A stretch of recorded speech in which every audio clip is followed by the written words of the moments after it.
Makom Nagou Lirpol. La méthode Amoud Aleph, 6 lignes d'en haut. On est en train de parler du Hallel. On n'a pas encore fini. Maintenant, on va finir le Hallel. Alors, on nous dit qu'il y avait des textes, on a expliqué le Hallel, c'était particulier au Beth Amikdash. Franck, tu avais entendu tout ça 123 fois. Alléluia. Il y a des textes dans le Hallel qu'on a l'habitude de les doubler.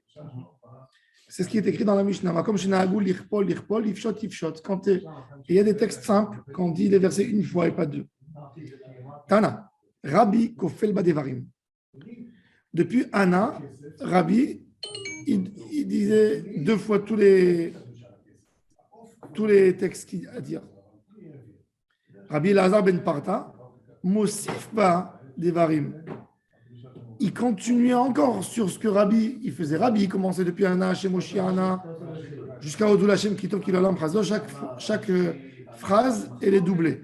Rabbi Elazar ben Parta, il ajoutait, Maï Mosif, Amar Abaye, Mosif Lichpol Meodecha Ki Anitani. Depuis Odecha. Levarech Levarech, Amar Abaye, Lo Shna Ela Leacharav, Aval Lefanav, Mitzvah Levarech. Avant le Hallel, c'est une mitzvah de faire la bracha. Voilà. Mais attends, il n'a pas dit Rosh Chodesh. Il a précisé. On y arrive, on y arrive tout le temps. Doucement, doucement, on y arrive. D'Amar Rav Yehuda, Amar Shmuel, Kol ha-mitzvot kulan levarech aleim, on vers la Asiyatan. On met maï mashma d'aïe, on revers l'Ishna de Akdoum. D'où je sais qu'on revers la Asiyatan, ça veut dire avant et pas après. L'Ishna de Akdoum Yehuda, Amar Rav Nachman bar Yitzchak, Dirti vayarotz achimaratz. Il a avancé, il a devancé. Abaya Amar Me'acha ve'u avar lifnehem u'malkam berosham. Ve'ibaitem Me'acha va'yavar malkam lifnehem va'Hashem berosham. Ça veut dire que tous ces langages sont des langages de over, aller à l'avant. De là, on voit que c'est écrit dans la halakha, même Maran dans Shulchan Aruch, il est posek. Kol ha-mitzvot mevarech aleim over la asiyatan. C'est pour ça la raison que le minhag, il y a deux minhagim qu'on doit réparer. Les deux, ils ont été faits parce qu'il y avait des problèmes. Mais on peut les réparer d'une meilleure manière. Lequel? Premier, c'est le minhag de l'allumage des bougies de Shabbat. Il y a beaucoup de femmes qui allument les bougies et après elles font la bracha. Pourquoi? Parce qu'on leur a expliqué que quand elles font la bracha, elles font rentrer Shabbat. Ça, c'est pas vrai. De la même manière qu'on a le droit de faire un snaï. On est fait un vin, je fais qu'après. Je peux te dire, je réponds à ça. Hein? Les choses les plus simples sont les plus logiques. Pourquoi je vais faire un tnaï? Quel intérêt de le faire si je peux le faire? Parce qu'en réalité, si je peux le faire après. Pourquoi je vais faire après pour faire un tnaï? Non, parce que les femmes, elles ne savaient pas faire la prière. Ouais. Elles ne faisaient pas Kabbalah de Shabbat. Alors pour elles, la Kabbalah de Shabbat, c'est au moment de l'allumage. Mais même au moment de l'allumage, sans faire de tnaïm. C'est logique que ça vienne qu'après l'allumage des bougies. Mais pour les gens, les femmes. D'accord. Ça veut dire que c'est même sans ce que tu es en train de me dire. Oui, même sans, vadaï. Allumer et ça. Vadaï. Et tu peux dire à chaque Shem Mitzvot Avet, tu peux dire à chaque Shem Mitzvot Avet, Sivanu la Niart Filin, j'ai pas encore mis. Alors fais la bracha après. Non. C'est toujours avant. La deuxième chose qui est problématique, c'est le mikvé. Le mikvé, les Ashkénazes, ils enseignaient comme ça, de faire la bracha dans l'eau. Pourquoi? Parce que la femme, c'est différent. Son cœur ne voit pas sa nudité. C'est pas comme l'homme, c'est autrement. Alors ils ont dit, il vaut mieux faire ça que de faire avant le mikvé. Alors déjà, il faut savoir, il y a deux problèmes dans le mikvé. D'abord que la tête est nue. J'ai jamais compris la coutume d'aujourd'hui que les femmes elles font des brachot à tête nue. Une femme, c'est pas différent d'un homme. C'est écrit dans Shulchan Aruch. nous n'avons pas le droit de dire le nom d'Hachem en tête nue, peu importe, homme-femme. Pourquoi pour un homme sans kippa, il ne ferait pas de bracha, et une femme, oui, sans kippa, elle ferait une bracha? Ça, j'ai jamais compris cette logique. C'est assourd pour tous. Pour une femme, ça devient moutard. C'est là, c'est un manque de respect par rapport à Hachem. Si on a la tête découverte, alors c'est pareil pour une femme. Et juste, une fois, tu avais dit que pour la kippa, il faut un truc séparé du corps. Si je fais comme ça, on va faire comme un autre homme, oui, il peut te mettre ça. Alors déjà, la tête n'est pas couverte. Deuxième chose, ce que les mikveh, d'après la définition de la halacha, ils ont un din, c'est un hammam, c'est de l'eau chaude. À l'époque, les mikveh de l'époque, c'était de l'eau froide. Quand il n'y avait qu'une salle d'eau, quand il y avait une salle d'eau, ça ne sentait pas mauvais, il n'y avait pas d'humidité. C'était moins grave. Aujourd'hui, tous les mikvahot sont réchauffés, donc c'est un statut de bet mechas, même pour les Ashkénazes. C'est assourd de faire une bracha, c'est comme metunaf. Il y a de l'eau. Mais c'est quelque chose de sale, c'est quelque chose qui est censé. Tu ne fais pas la bracha pour Akadosh Baruch Hu dans un endroit où tu es censé à te nettoyer, à enlever des choses de ton corps. Et tu ne fais pas. Donc la meilleure chose, mettre un peigne. Un peignoir avant de rentrer, faire la bracha dehors, rentrer sans parler, l'accrocher et rentrer tremper dans l'eau. Non, il faut que la femme, si la femme elle dit à la baleine, elle la laisse. Mais c'est comme ça. Moi, je disais comme ça. faire la bracha avant de rentrer. Voilà. Et après, avec la tête couverte. Elle met un béret. Elle a le peignoir sur elle. Elle fait la bracha, elle enlève, elle rentre. D'abord, elle fait ça dans une chambre propre. Elle fait une netilat yadayim avant. Si tu touches ton corps, quand tu rentres à peur, tu vois, tu te positionnes. Et il n'y a pas de bracha levatala tant que je suis occupé à faire. Et c'est un plus grand avantage de faire mitzvot envers la assiette, parce que c'est les conditions de la mitzvot. Bon. Non. Hallel Chol HaMoed. Oui. Non, Sukkot, c'est. Hallel Sukkot, c'est bracha. Ligmor. Rambam nous dit il y a 19 jours dans l'année qu'on fait Hallel les 8 jours de Hanouka avec bracha, les 8 jours de Sukkot Simchat Torah, ça fait 16, Shavuot et Pesach, le premier jour. Ça nous fait 18, non? 18 et en roule. En Khoutzaret, c'est plus que 19, c'est 21. Ah oui, encore deux. Alors attends, encore une fois. Hein? Ah, non, en Khoutzaret, c'est 2 jours. En Israël, premier jour de Pessah. Premier jour de Pessah. Premier jour en Eretz Israël, premier jour de Pessah. 8 jours. Sukkot Simchat Torah, ça fait 9. 8 jours de Hanouka. 17. Et Shavuot, 18.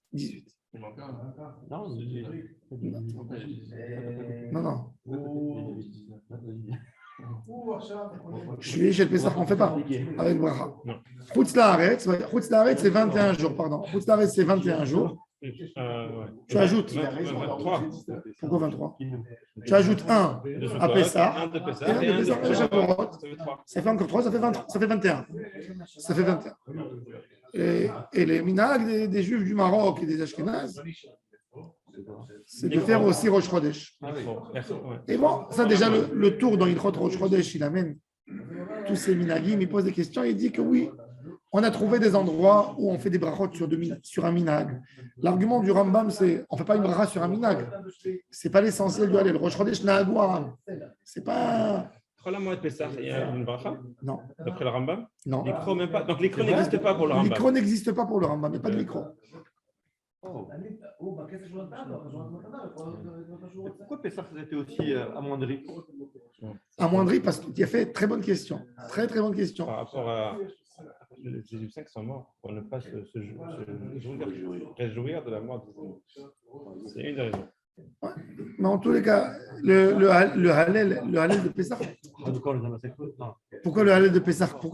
Parce qu'en fait, compte, on n'a pas une Géoula Shlema encore. C'est le temps. Pessah, il représente une liberté. On n'est pas libre à ce moment. On a bien fêté l'idée de sortir d'Égypte. On n'est pas encore arrivé au total de la Géoula. On a les Arba, les chanteurs de Géoula, Veotseti, Veitzalti, Vegalti, Velakarti, mais on n'a pas encore Veveti, malheureusement. C'est la Torah qui a été sauvée. C'est Chachamim qui a instauré. Mais c'est quoi, c'est dans la Torah? Non, mais ça reste dans la Torah. Non, Pas sur quoi tu veux dire, non? non, quand j'ai Sukkot, c'est dans la Torah. Parce que Sukkot, c'est Zecher la Hanane Kavod. Torah, C'est pas Zecher la Chérut. La Chérut, elle n'est pas complète. Tu vois, il devrait être. La Chérut, elle n'est pas complète. Maintenant, la Mishnah elle nous donne un autre détail de Etrog sur Shvi'it. On va parler de Ilchot Shvi'it. Petite introduction qui nous concerne. J'entends beaucoup les gens, bon, ils perdent la tête parce qu'ils n'ont pas étudié les Ilchot Shvi'it. Il y a quelques interdictions de la Torah dans la Shemitah. Il y a d'abord une obligation à tout homme d'Israël, l'année de la Shemitah, d'abandonner le champ. Ça veut dire quoi abandonner? Ne rien travailler. Sadecha lo tizra, dekarmecha lo tizkor, et tsefir ketzirecha lo telaket. Il faut laisser. Il faut tout laisser. C'est pas à moi. Le champ, il appartient à tout le monde comme moi. Je rentre comme étranger. On peut pas entretenir. Attends. Ça, c'est un champ qui est un champ de récolte. Tu peux ramasser un fruit. Attends. Les Haniv et la guerre, l'idée, il y a deux idées. Il y a deux idées principales dans la Shemitah. Première idée, une idée sociale. Les pauvres de ton peuple mangeront et se rassasieront. Deuxième idée, qui est la plus importante, quand Kadosh Baruch Hu nous dit qu'il lit Kol haaretz, c'est à moi la terre. Ça, c'est les deux idées principales de la Shemitah. Maintenant, de la même manière que mon champ, il est ouvert même pour un animal de dehors qui peut venir manger, il est ouvert aussi pour moi. Combien j'ai le droit? J'ai le droit de manger, mais je n'ai pas le droit d'accumuler. C'est quoi le droit de manger? 3 repas. 3 repas. Il y a des choses qu'on a le droit qu'on a l'habitude d'accumuler plus, comme du vin.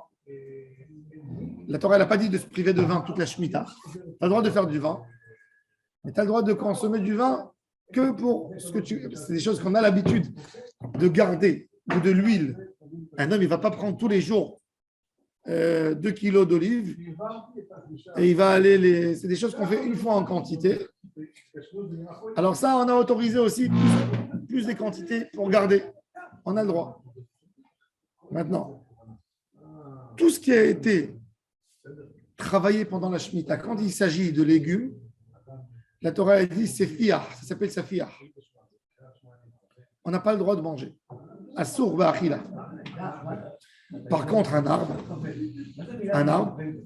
c'est mutar ba'achila. Et la personne qui a fait la marchandise ou qui a travaillé un travail qui est interdit, pas pour un entretien simple, pour fructifier plus. Celui-là, il a fait un interdit, mais il n'a pas interdit le fruit. C'est-à-dire qu'en cas de besoin, je vais au supermarché, tous les fruits qui sortent de l'arbre, il n'y a pas un issour ne'evad. C'est pas la médecine. Le fruit même, il n'a pas une ravera. C'est pas comme le légume qui a poussé de la terre. Tout ce qui est légume qui pousse une fois, une saison, il a poussé dans la ravera, ça devient comme orla. Il ne faut pas le manger. C'est pas assour minatora comme orla, mais c'est un niveau de assour. Il faut le détruire. Ça, c'est sfirim. C'est-à-dire quelqu'un qui n'a même pas fait éter mechira, il faut assour de manger. C'est pas une question, c'est pas moutab diavad, il n'y a pas, c'est assour. Issour gamour. C'est comme si tu mangeais de la viande avec du lait ensemble. Pareil. Par contre, un arbre de fruits, quand c'est des fruits de l'arbre, là, l'interdiction, elle est sur l'homme et elle n'est pas sur le fruit. D'accord? On parle du cas où il a travaillé. Mais c'est quoi ça veut dire travailler? C'est quoi travailler? Est-ce que arroser sur la terre, c'est travailler? Non, il a vendu, il a pris, il a vendu. C'est assour, vendre. Non, je ne pas ça. J'explique. Il a pris, il a cueilli, il a vendu, il a fait une avéra. Il n'a pas laissé les pauvres rentrer dans le champ. Il n'a pas fait FKR. ou il a même planté un arbre dans la Shemitah. Bon, il a fait bouger, il a fait des travaux interdits. Tout ce qui est, Mettre de l'eau sur la terre. on a le droit. Tout ce qui est blanc, maintenant, non, en parenthèse, voilà. Je vous dis maintenant la règle est très simple. Tout celui qui a un jardin, qui a du gazon, qui a des arbres, fruitiers, des fleurs, etc., des roses, tout ce qui est de l'entretien habituel de tout le temps, et qui, si je ne le fais pas, il dégrade ou la forme du jardin, ou il dégrade l'arbre qui va mourir, on a le droit de le faire chuit. Tout ce qui est en plus, tailler, réduire par exemple un arbre d'agrumes, où tous les fruits ont fait ce qui s'appelle diluer les feuilles. Quand tu vois qu'il y a plein de pétales de fleurs qui sortent, je sais qu'en réalité, si j'ai 10 pétales de fleurs qui vont sortir sur une petite branche comme ça, quand les fruits vont commencer à sortir, ils vont se cogner un dans l'autre, ils vont tous tomber. En fin de compte, trop lourd, trop chargé sur un. Qu'est-ce qu'on fait? On enlève 1, 2, 3, 4. Ça s'appelle diluer. Ça, on ne fait pas. D'accord. Mais tout le cadre normal, on peut le faire. Ici, l'interdiction, elle s'agit surtout sur les commerçants de juillet. Mais non. Alors, les légumes, on n'a pas le droit. Les légumes, on n'a pas le droit. Sur ça vient le Heter Mechila, celui qui va comme. Il a le droit. Mais quand il n'y a pas, hein, on n'a pas le droit. Mais qu'est-ce que. Oui, on a le droit. Même celui qui ne mange pas Heter Mechila, des fruits, il y a moins de Avera. Qu'est-ce qu'on fait? Je vais au supermarché. Je ne vais pas aller chez un primeur. Je vais aller au super chez Rami Levi. Et je vais acheter plusieurs autres éléments qu'il n'y a pas de problème de Shemitah là-dessus. Et je donne l'argent Behavlara. Je dis, je donne cadeau, moi, cet argent. Ce n'est pas à toi, mais moi, je te donne. Mais quand on a trouvé, on a besoin des fruits. Pas des fruits de la terre, des fruits de l'arbre. On a le droit de faire de cette manière parce que l'interdiction, elle est sur l'homme, elle n'est pas dans le fruit. D'accord? L'homme, il a transgressé le décret d'Hachem. Maintenant, Shemitah, qu'est-ce que je fais pour mon hétrog? Le hétrog, ce n'est pas tout le monde. Ce n'est pas donné à tout le monde. Il n'y a pas dans les jardins de tout le monde. Donc, il y avait toujours des commerçants qui amenaient les hétrogim. Toujours, depuis toujours. Ça venait d'une certaine région. Alors, il ne va pas être payé pour son travail. Alors, il est vrai qu'il y a Otsar Bedin. Le Bedini, non, mais ce n'est pas dans toutes les villes qu'il y avait Otsar Bedin à l'époque. Le Otsar Bedin, il faut savoir que le Rambam ne l'a pas écrit. C'est quoi le Otsar Bedin? La Braïta, elle raconte qu'à Jérusalem, ils voyaient que les gens, ils transgressaient la Shemitah. Transgressaient. Ils amenaient des légumes, des fruits. Ils leur disaient, mais vous n'avez pas le droit de vendre la Shemitah. Oui, je ne vends pas. Je suis au bout de la rue, je distribuais, ils vendaient. Qu'est-ce qu'ils ont fait le Bedin? Ils ont mis, comme s'ils avaient mis le service dans l'aéroport, la douane. Et quand quelqu'un rentrait en ville, tu ne peux pas cacher les fruits et légumes. C'est une grosse quantité. Ils prenaient tout de suite. Ils notaient le poids. Et le Bedin y partageait d'une manière équitable aux gens de la ville qui donnaient une petite somme réduite. Après, ils allaient chez la personne, ils disaient voilà, on a compris que tu as loué un carrosse, tu as eu 3 jours de travail, pour elle, il n'y a pas de bénéfice. Ça, c'est l'idée du Otsar Bedin. Très difficile à le pratiquer s'il n'y a pas beaucoup de Hiracha, même s'il y a l'esprit commercial. Compliqué. Il y a des Yishuvim au Shomron, ils font du vin, c'est leur travail. Maintenant, dans la Shemitah, vous allez vous régaler l'année prochaine. Ils vont vendre du vin. Cette année, c'est des bouteilles qui valent 180 shekels. Ils sont vendus à 18 shekels. Vous prenez, vous gardez à la maison 100 bouteilles. Oui, il faut faire bureau. Alors, eux, ils le gardent à la propriété du Bedin. Ça leur appartient. Ça veut dire, il est chez toi et ils font bureau pour toi. Tu consommes des bouteilles de vin. 180 shekels, tu l'as à 18 shekels. Est-ce qu'on achète ça? Ah, On a fini jusqu'à la dernière. non, normal. Est-ce qu'on achète ça? Hein? Est-ce qu'on achète ça? Vous allez voir. L'année prochaine, tu vas voir. Quand il va y On avoir. va ensemble, hein. On fait une sortie. Non, mais il vient. On va faire du commerce. Il vient. On a le droit de gagner de l'argent dessus après Hein? On a le droit de gagner de l'argent dessus Non. derrière 18 shekels. 18 shekels, c'est écrit. On achète. Moi, j'achète chaque fois 5, 6 caisses. Ah, c'est génial. Et je laisse chez moi. On y va. J'ai encore, il me reste 2 ou 3 bouteilles que j'ai gardées. On achète tous les 7 ans. Ah, mais ça, tu connais pas. On achète une quantité, pas. On a le droit d'acheter jusqu'à 10, 12 cartons. Par contre, les qui ont l'habitude. Ça veut dire, à l'époque, les gens, à l'époque, Daniel, à l'époque, les gens, ils avaient l'habitude tous, même de l'époque de la Mishnah. Les gens, ils buvaient beaucoup de vin. C'est pas comme aujourd'hui, c'est exactement comme chez les Arabes. Quand il y a l'huile d'olive, tout le monde va, on achète 2 bidons, 3 bidons. Ça nous sert toute l'année jusqu'à l'année prochaine. Le vin, pareil. Ils buvaient beaucoup de vin. Ils achetaient le vin, ils gardaient dans les caves. C'est pour ça, même dans une grotte mezouza, tu as. Est-ce que la chambre du vin, il faut lui mettre une mezouza? La chambre d'huile, au tsarot yain. Parce que tout le monde avait chez eux à la maison, c'est une armoire d'huile. Une armoire une petite chambre. Une petite chambre comme ça, comme un toilette. Il n'y a que du vin. Ah ouais, je pense. Alors voilà. Pourquoi on dit le vin à la Shemitah? Le vin à la Shemitah, il est interdit alors. Je comprends pas. Non, Il est pas interdit. non, il n'est pas interdit. Il faut le boire, le consommer. Non, mais- Dès que Douchat Shemitah, il Par faut exemple, en pas. 2015, mon fils en 2016, on me dit fais pas prendre du vin de 2015. Non, il fallait pas. On n'a pas le droit de le faire sortir en route l'arrête. On me dit ah non, prends pas le vin de 2015. Non, je tuyate. Mais quand les gens ils s'en ramènent à Ratzot, ils ne comprennent rien du tout. Tu sais, il y avait une fois un homme, il a dit à sa femme avant Shabbat, attache-moi au lit jusqu'à Motzei Shabbat, je ne connais pas bien la halakha de Shabbat, que je fasse pas Hilul Shabbat. Ok, il n'a pas été Mahalel Shabbat, mais il n'a pas gardé Shabbat non plus. Il était au lit. Il faut apprendre la halakha. Alors maintenant, on nous dit, Miskin, le gars, il a. Et tu peux pas le boire l'année en question, c'est ça? Hein? L'année en question, tu peux pas le boire ou tu peux le boire? Tu peux le boire, bien sûr, tu le bois avec du chatuit. Tu ne prends pas le vin. C'est-à-dire que Je te donne un exemple. Je te donne un exemple. Tu n'as pas le droit de prendre le vin, de faire avec une sangria. Sangria, c'est. Cuisiner avec, quand même. Le vin, style vin chaud. Cuisiner, tu peux. Ah. Ça améliore. Mais sangria, ça dégrade le vin.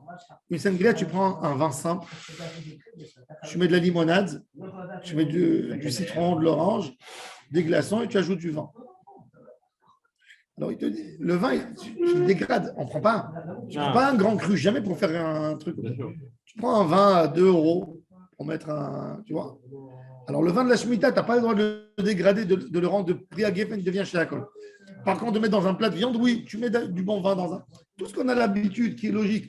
C'est-à-dire, il y a une logique. On n'a pas une mitzvah. Tout ce qui, quand il te reste dans les verres un peu, tu verses. Et les gens, ils ont peur de la Shemitah. Parce qu'ils ont C'est pas vrai, ça? tout ce qu'on jette, pour moi, tout ce qu'on jette normalement à la poubelle, quand tu ramasses ta table, tu débarrasses tout ce que tu as l'habitude de jeter. Toutes les années, tu as le droit de jeter même dans la Shemitah. La Shemitah, elle n'est pas venue pour nous rendre malades. Quand quelqu'un il garde ce truc à la maison, cette poubelle, ça sent tellement mauvais jusqu'au 2e étage. Tu sais que ça veut dire des fruits et légumes qui se décomposent à la maison. Alors, c'est quoi manger justement avec du chachvit C'est dans la poubelle, par exemple? Et alors, du chachvit, je ne fais pas du commerce avec. C'est pas la, tu la baisses pas. C'est tu toi. la- Mais ce que tu as la l'habitude rabaisse de pas. jeter, les gens ils gardent des pots d'orange. Ah bah, Mais ils sont devenus maboules. Mais ça se mange, les pots d'orange. je sais pas. Ah bah, c'est quoi? C'est ce prix-là. Il y a un vin d'Ardenne que j'aime beaucoup. À Jérusalem, ils se sont tous opposés au Chazon Ish. Le Chazon Ish, il a voulu commercialiser un peu la Shemitah. Il a voulu que même les enfants, ils parlent. La poubelle de Shemitah, Minadine, il n'y a pas de. Déjà, on reçoit la Shemitah, on accepte, on ne fait pas être un Mechira. Ça aide. Combien? Il y a une logique dans chaque chose. Il ne faut jamais aller dans les extrêmes, dans le milieu. Alors, maintenant, par contre, oui, il y a une chose, oui. Vous savez, vous connaissez cette notion. Par exemple, des fois, Shabbat, il te reste de la dafina. Et tu dis à ta femme, dimanche, on est invité, on n'est pas à la maison. Ce n'est pas la peine de la garder parce que mardi, de toute façon, on va la jeter à la poubelle. Donc, depuis Shabbat, tu veux la jeter déjà à la poubelle. Ça, comme c'est comestible, mais toi, tu as décidé d'une raison à toi de ne pas la manger. Là, il faut le mettre dans un sachet. tu l'attaches le sachet, tu mets à la poubelle. C'est tout. Je ne mets pas une poubelle spéciale pour la Shemitah, même quand je jette. Je prends un sachet quand j'ai une quantité. Comme le pain. J'ai une grande salade. Par exemple, ma femme, elle a fait une salade. On a mangé. Elle a coupé des concombres tomates, par exemple. S'il y a Kdushat Shvi'it. Kdushat Shvi'it, c'est au début, quand ça reste de la 6e année, ça déborde dans la. C'était mis avec Kdushat Shvi'it, il n'y a pas Sphiri. Alors, tu sais, nous, on est gâtés. Concombre tomate, elle pensait que les enfants, ils vont manger. Elle a fait un grand truc de concombre tomate. Finalement, on a pris 3 cuillères. Maintenant, le soir, tu sais, la concombre devient maouège quand il est plus comestible. Maintenant, il est en bon état. Maintenant, il est en tout. Où je vais le donner? Je le prends, je veux le jeter. Je prends un sachet, je mets dans le sachet, j'attache. Et je mets comme le pain que je ne jette pas directement, c'est tout. Pour faire un équerre. C'est ça l'idée. Maintenant, de faire de ça une poubelle spéciale. On ne fait pas le recyclage, on va faire. Vous comprenez? Ça, c'est l'idée. Il ne faut pas être fou dans chaque. Il faut être logique. Il faut comprendre l'idée et aller dans ça. Maintenant, tout ce que j'ai l'habitude de jeter normalement. Quelqu'un, il a un petit concombre qui lui est resté dans l'assiette. Il jette tout le temps. Pourquoi tu veux qu'il va chercher une poubelle spéciale pour le mettre? C'est l'idée. Bon, on revient maintenant. On a compris un peu toutes à la faute. Maintenant, on revient dans notre idée. Un hétrog, il y a quoi? Il n'y a pas de histoire sphérie. Mais il y a un histoire de commercialiser la hétrog. Si demain, je dis assaut de commercialiser, il n'y a personne qui touche l'arbre de hétrogim. C'est-à-dire que le juif qui est à Jérusalem, en rêve, il aura un hétrog. Personne qui va aller les cueillir de l'arbre. Quel intérêt? Le loulav, c'est l'année prochaine, ce Soukot, vous savez qu'est-ce qui va coûter le plus cher? Le loulav. Pourquoi? Le loulav, le gars, il ne peut pas gagner de l'argent sur son hétrog. Sur quoi il va gagner de l'argent? Sur le loulav. Alors, ben ouais. Alors la Mishnah, justement, elle parle de ça. Regarde. Alokeach loulav mechavero bashevi'it noten lo hétrog bematana. Les fiches en rachat le lokro bashvi'it. Et c'est exactement ça. Justement, maintenant, je vais vous expliquer le problème. Il te dit, quand tu vas acheter chez le vendeur du loulav, le loulav, il te dit, tu as acheté un loulav, tiens, tu reçois un hétrog cadeau. Non, pour comprendre un peu, je vais vous donner un peu l'idée. Aujourd'hui, comment ça marche le marché des hétrogim? On accueille tous les hétrogim, ça arrive dans un ringis de hétrogim. Dans ce ringis-là, il y a des gens, des jeunes, qu'ils ne vérifient pas la cacheroute. Est-ce qu'il est propre? Il y a des points hazazit, il n'y a pas hazazit.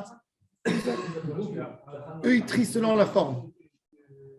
Ils ont des dessins devant eux. Calibre 1, calibre 2, calibre 3. Forme 1, forme 2, forme 3. Et ils ont des caisses avec des couleurs différentes. Et ils mettent, quand ils voient un beau hétrog, il a un bel aspect, ils mettent dans le plus beau. Ceux-là, après, ils passent des fois un deuxième tri par un rave. Mais quand vous achetez un hétrog en boîte, c'est écrit Meoudar, c'est ch'touillot. Ça veut dire qu'il a que Meoudar d'après la forme. C'est la boîte qui m'aide. C'est là. Maintenant, le problème, dans l'année de Shemitah. L'année de Shemitah,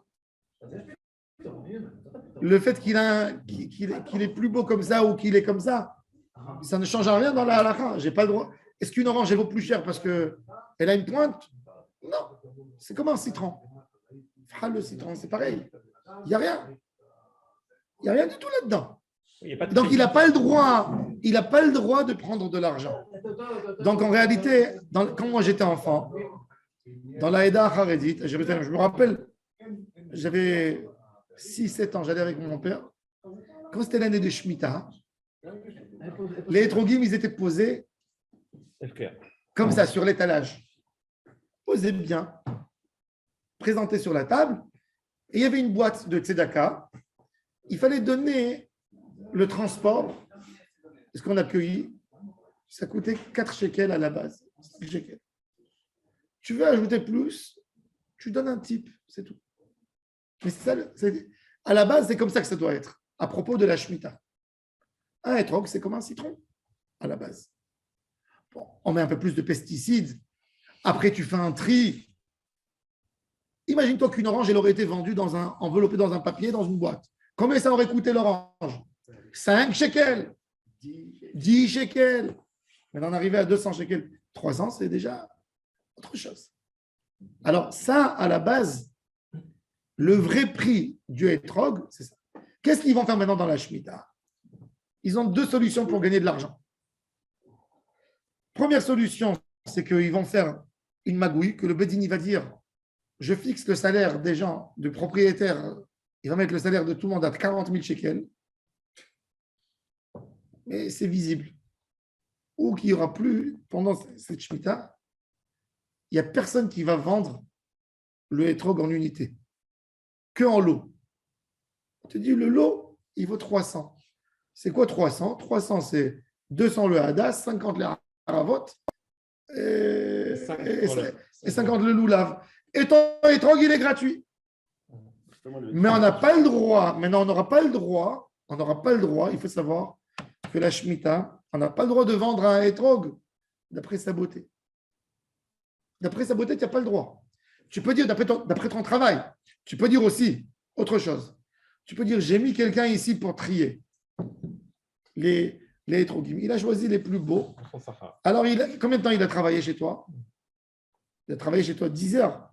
Il a été payé 50 shekels de l'heure. Ça fait 500 shekels. OK. Les 500, tu mets sur tous les fruits. Tu ne peux pas dire, je te prends 300. Celui qui fait ça, assourd. C'est pour ça que qu'est-ce qu'ils vont faire les commerçants? Ou ils vont prendre des hétrogs marocains, qui n'y a pas de histoire de commerce là-dessus. D'accord? Ils vont faire ça. Ou ils vont faire des packs.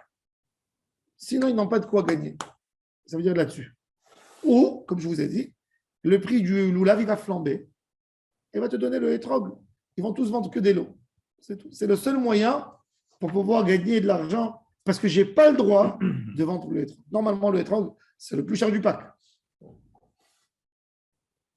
Alors, dans les mots. Alokeach lulav mechavero bashevi'it. Noten lo hétrog.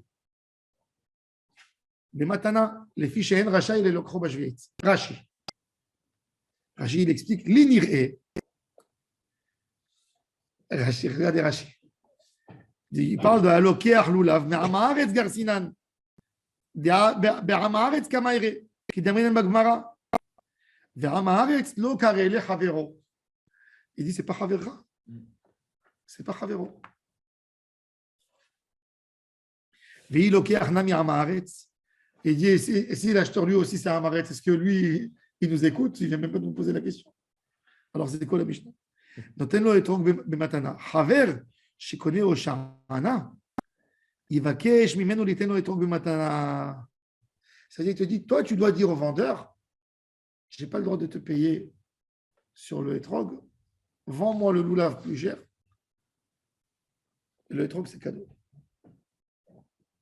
Maintenant, on voit même de la Mishnah qu'à l'époque de la Mishnah, même les hétrogim, ils avaient une logique. C'est aujourd'hui que ça s'est déformé. Qu'un hétrog, il vaut 500, 600, 700. Ça coûtait un peu plus cher le hétrog, parce qu'il fallait le garder. Mais c'est ridicule quand j'achète un loulav Hadas Arava à 100, comment offre le hétrog cadeau si le hétrog il vaut 200? C'est galouille, la malice elle est visible. Il faut que ça soit quelque chose de correct. C'est pour ça que le meilleur moyen c'était de la Haïda Haredit. Et bon, 1 an tu ne gagnes pas, vous tapez tellement sur les gens toutes les années, alors ça va, vous pouvez vous priver une année. Mais les gens ils mettent un type. Mais est-ce qu'ils vont le faire ou ils ne vont pas le faire? Chaque année dans la Shemitah, ils font autre chose. À Bnei Brak, qu'est-ce qu'ils font? Cette année-là, il n'y a pas de tri. C'est-à-dire que tu reçois le hétrog dans une boîte fermée et il vaut 20 shekels. C'est tout. Tu as acheté une surprise. C'est un paquet surprise. Tu ouvres ton hétrog, tu peux avoir le plus beau des hétrogim et tu peux avoir un problème. Tu vois. Ça, c'est l'idée, parce que je n'ai pas le droit de prendre de l'argent de travailler. Ça, c'est l'idée du hétrog. Il est cachère. Tout ce qu'ils vont ouvrir, ce sera cachère. Par contre, un hétrog d'Israël, on ne peut pas le faire sortir en Chutz Laaretz. Ah bon? Pourquoi? Parce que c'est l'étrog de Dans Shemitah. la Shemitah. On ne fait pas sortir les fruits d'Eretz Israël en Chutz, c'est un débat. Bon. Maintenant, la Gemara, elle dit, Justement, il dit que c'est un arrêt. Pourquoi il dit que c'est un arrêt? parce que Rashi il dit, parce que si c'est un Talmid Chacham, c'est lui qui te le donne cadeau, c'est pas toi qui lui demande de te le donner cadeau. Rashi, il a voulu dire Noten lo etrog bematana, c'est pas Noten lo etrog, Noten lo dme etrog. Rashi, il a changé. Nous, on ne lit pas comme ça. Nous, on lit Aloker, Lulav Mechavero Bashevit. Chavero, déjà Rashi, il se pose la question. C'est pas ton Chaver. Puisque lui, il fait du commerce. C'est un homme qui n'est pas Yerushalayim. Nous, on dit. Pour Rashi, il a voulu dire, il dit, comment ça se fait qu'un homme Chaver, Yerushalayim, il vend des étrogues? Il n'a pas le droit de vendre. Il vendait l'eau. Aloker, Mechavero et Bashevit, noten lo etrog bematana. Pour Rashi, toute la Mishnah, il s'agit de Hamaretz, d'un juif Yerushalayim qui va acheter chez Hamaretz. Le Rambam, il n'a pas compris comme ça. Non, mais moi, je vous expliquais mieux. Je vous ai expliqué d'après le Rambam. Le Rambam, il dit il y a un marché quand même. Tu ne peux pas casser le marché de toutes les années. Si cette année, il ne va pas marcher, il n'y aura plus après, on aura des problèmes. Alors, on veut les soutenir. On leur donne des matanas. Il y a une règle. On essaie de trouver un juste milieu. Maintenant, la Gemara dit dans la Gemara, on voit que Rashi, il avait raison, quelque part. Parce que qu'est-ce que ça veut dire l'oratzaliten lobe matana? Non, c'est-à-dire que le vendeur, il n'est pas Yerushalayim, lui. Alors, on peut l'acheter par un goy aussi. On peut vendre à un goy. Ça veut dire le goy, il prend et lui, il embauche les juifs. C'est-à-dire, qu'est-ce qu'il faut faire? C'est un peu malicieux, mais de la même manière qu'ils font le Heter Mechira. Alors, le goy, il va venir dans les champs, lui, il va tout couper pour lui. Après, le goy, il va vendre, il va prendre des juifs, il va les embaucher et il va leur partager le bénéfice. C'est compliqué, c'est rarement. Alors maintenant, la Gemara dit, le vendeur, il ne va pas me donner. Et c'est exactement ce que je vous ai dit, moi. Je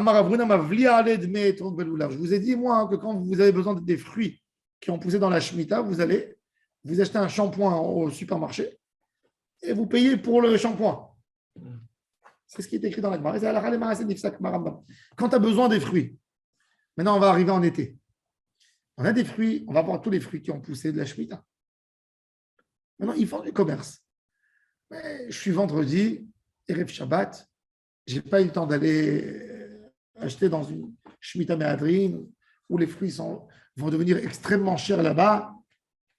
Je ne sais pas, des cas. Quelqu'un qui a des enfants, il ne veut pas les priver de fruits. Il peut aller au supermarché, même si c'est Termerira, il ne mange pas Termerira. Il achète et il paye Be'avlara. Jamais acheter que les fruits. Acheter toujours avec du pain. Et tu payes avec ta carte bleue, c'est encore plus facile. Quand tu payes avec la carte bleue, c'est un prêt, c'est de l'argent qui sort plus tard. Tu vois, tu n'as pas payé directement comme un commerce. Alors, on est plus méquel. C'est ce qu'il dit. La Shemitah, malheureusement, elle n'a jamais été bien gardée. C'est très difficile. Non, ce n'est pas très difficile. Mais Rav, je peux vous poser une question? Si tu fais Karl Marx, c'est-à-dire. Non, non, pourquoi Chas v'Shalom? L'idée de la Shemitah, la Torah, elle a compris qu'on ne peut pas être communiste tout le temps. Mais la Torah, elle veut une chose que tu comprennes. Elle veut que tu sois capitaliste. C'est exactement le même système de la Shana Merouberet. Nous, on va d'après la Lune. Mais le Soleil, il ne nous attend pas. Une fois par tous les 2 ans et demi, on ajuste les choses.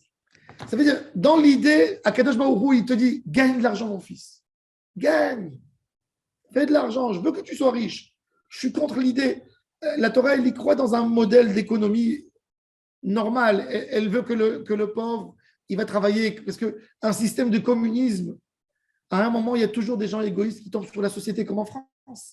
Quand le niveau social, le socialisme, il est très développé, il arrive à la limite du communisme, il y a toujours 30% qui vont en profiter des autres. C'est sûr, ce n'est pas un modèle qui peut tenir.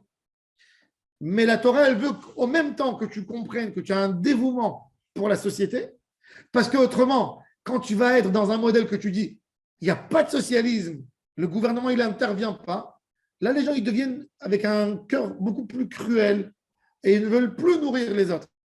Alors la Torah, elle veut avoir un juste équilibre. Elle veut qu'une fois tous les 7 ans, tu donnes. D'accord, mais moi, j'entends.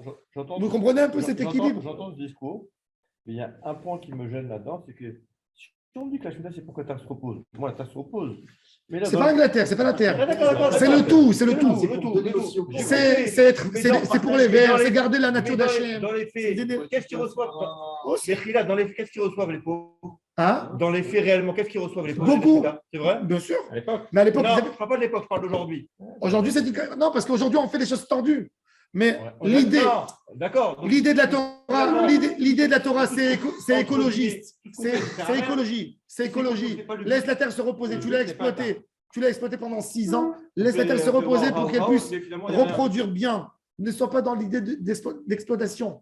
Aujourd'hui, quand un agriculteur il est en train de faire, il ne pense pas sur sa terre. Il pense sur son porte-monnaie. Oui. Il s'en fiche d'exploiter la terre et il dit et bombarder la terre avec des pesticides et des engrais pour qu'elle donne. Mais il ne veut pas faire un vrai repos pour la terre. L'idée, c'est aussi, tu as reçu le monde propre quand tu es venu dans le monde. Tu as reçu, donne-le, transmets-le de la mer. Aide les pauvres. Et ça, on te demande pas d'être moral toute ta vie à 100% et de vivre pour les autres. Mais on te donne, la Torah, elle a compris que le juste milieu, c'est un septième. Tu vois ce que c'est un septième. Ça veut dire 15% de tes rentrées sur un global, sur un cycle de 7 ans. C'est l'idée. Pense aux autres. Pense au monde. Pense aux pauvres. Pense à moi. Ne rentre pas dans l'idée qu'on est venu ici que pour accumuler. La Torah, elle a compris quelque chose qui stabilisait l'homme. Parce qu'un homme vivait 70 ans à l'époque, comme qui est écrit dans David Améler, ça veut dire 70 ans actifs, même s'il vit plus. L'idée, c'est donne 10% de tes années pour le monde, Alors, pour la société. On rejoint l'idée du maaser. On rejoint l'idée. Ah bah voilà, logique. vous l'avez levé Oui, de la bouche. mais- Vous voulez dire. Pourquoi les Ouais, Chachamim? Pourquoi les Chachamim? Si c'est ça l'idée, il ne veut pas donner. si c'est ça l'idée, pourquoi les Chachamim n'ont pas fait des lois? Parce qu'aujourd'hui, finalement. Mais ils ont fait tous les Non, lois. Mais aujourd'hui, finalement, tout ce qu'on fait, tout ce qu'il y a, c'est pour permettre aux gens de continuer à manger. Non, mais c'est Naron, c'est pour ça. On essaie de détourner C'est finalement. pour ça. On fait du saupoudrage pour essayer d'utiliser. C'est pour ça. Alors, c'est pour ça. Donc, Bassov, J'ai un ami. où il est l'esprit là-dedans? Alors, il y a fait. J'ai un ami. Je peux compléter. J'ai un ami à moi à New York, un homme bien inara, très bien inara, bien aisé. Il s'appelle Harry Bergman, c'est un professeur de Talmud à l'université de Columbia. Et lui, qu'est-ce qu'il a fait? C'est un grand philanthrope. Justement, il avait très mal de cette idée qu'en réalité, on est là que pour se fournir avec le Hotzar Bedin des fruits et légumes pour les gens de Bnei Brak. Lui, qu'est-ce qu'il a fait? Il a fait un Hotzar Bedin modèle spécial. Il va chez tous les agriculteurs, il a des contrats avec les agriculteurs dans tout Israël. Il veut faire le vrai Hotzar Bedin de la Torah. Il a investi de sa poche 25 millions, 30 millions de dollars au début de la Shemitah. Oui. Et il dit à l'agriculteur, travaille. Mais moi, je te prends le prix que tu nous vales, te prends tous les fruits. Et tous les fruits, il a des camions, sont dispatchés à des familles pauvres qui n'ont jamais goûté donner à leurs enfants des cerises, par exemple. Et il fait que ça. Ça veut dire il ramasse, et chaque fois, il essaie de monter. Là, il est arrivé à 150 ou 200 millions de shekels. Et il achète. Il veut justement que l'année de la Shemitah, ça soit une année de surprise pour les pauvres. Des familles qui bénéficient depuis Kiryat Shmone jusqu'à Beersheva, en bas, jusqu'à Elat. Ils reçoivent des packs toutes les semaines avec des bons fruits pour leurs enfants. Et pour lui, c'est comme ça qu'il fait passer le message de la Shemitah, même pour les non-religieux. Il leur dit, tu sais pourquoi vous avez reçu? Parce que c'est la Shemitah, parce que toi appartiens à Hachem, parce qu'on est ensemble, nous tous, et parce que bon, vous avez eu moins de chance que nous. Mais cette année, vous allez bénéficier. Je trouve que le message, il est extraordinaire. Mais à la base, c'est ça. Justement, il essaye de rapprocher. Si on aurait voulu vraiment aider aux gens, le Keren HaShvi'it, c'est pas rien que les gens ne travaillent pas. Faites travailler les gens. Donnez de l'argent. Donnez une collecte aux gens. Travaillez normal. Vendez tous les fruits. On va vous donner. On va dire à l'agriculteur, écoute, cette année, tu ne vas pas prendre de risques. Fais-moi de marge. Toi, tu fais par an, tu fais 500 000. Tu ne vas pas travailler, mais tu vas toucher 250 000. De quoi bien te nourrir, toi, tes enfants, Voilà. ta famille. Maintenant, tous ces fruits, Oui, nous, on ne va pas faire d'argent sur ton compte. on va donner. Parce que l'agriculteur, qu'est-ce qui lui fait mal au cœur? Il dit, moi, tu veux que moi je garde et toi, tu fais sur moi? Mais évidemment, Non. il a raison. Eh ben, nous, on va envoyer les camions. On a une liste de familles. Il y a tellement de Mais personnes. oui, Vous savez qu'en Israël, les 3 dernières on années, les a vendus. les 3 dernières années, les gens arrivent à l'hôpital pour beaucoup de problèmes, beaucoup du diabète. Pourquoi? Parce que les gens mangent du sucre. C'est quoi du sucre?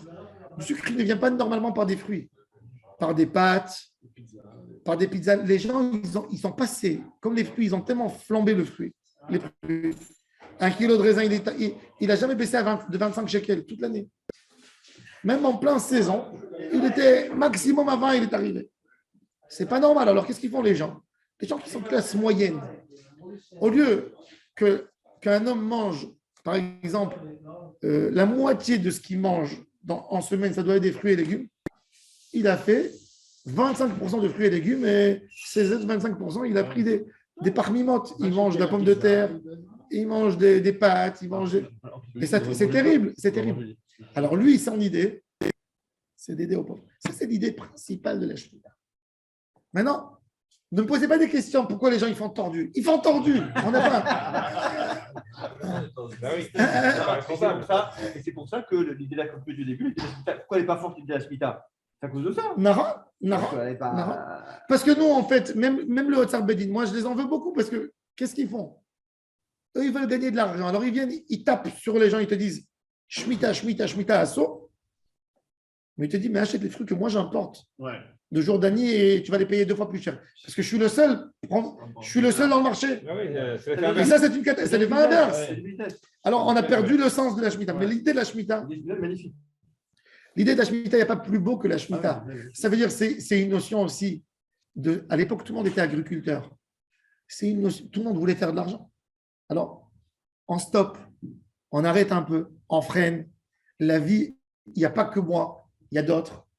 Tu commences à t'intéresser à l'autre. À l'époque, quand quelqu'un, il savait qu'il ne pouvait pas manger s'il n'allait pas chercher les pauvres de la ville. C'est comme si on te disait, tu n'as pas le droit de manger si tu n'as pas un invité sur ta table.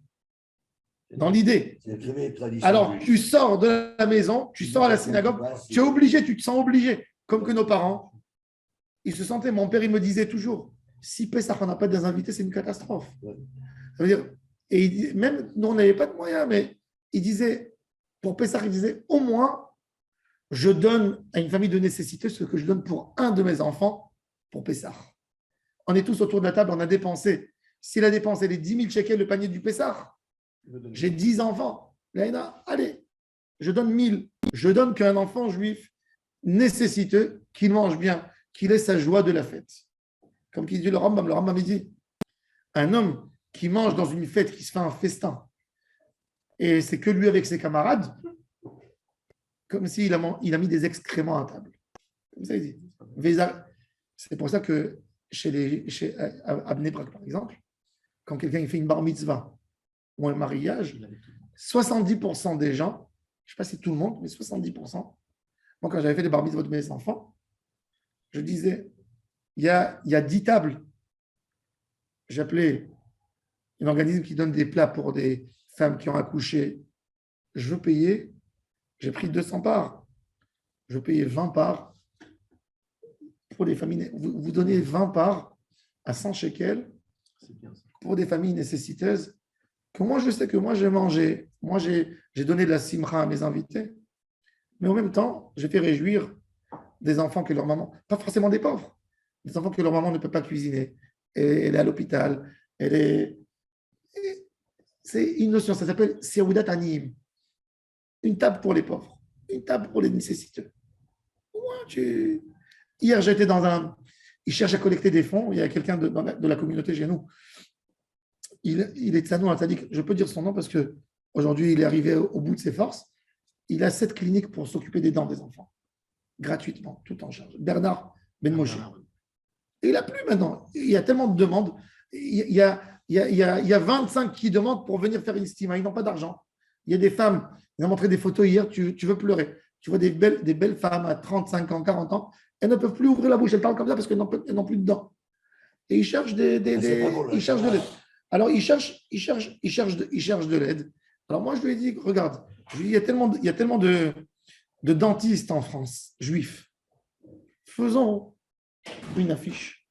Quand quelqu'un il vient faire un soin de dents, lui dire, mets 5 € pour un enfant nécessiteux. Tu fais des dents, ça va te coûter 300 €.